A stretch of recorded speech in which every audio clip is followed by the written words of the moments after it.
How to use coins on AliExpress.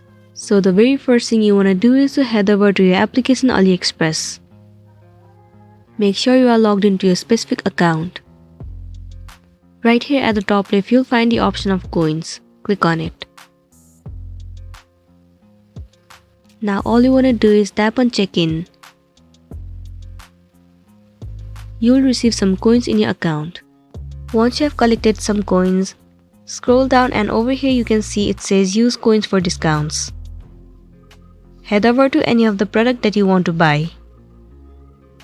So let's say I want to buy this watch. Click on it. It will land you on this interface.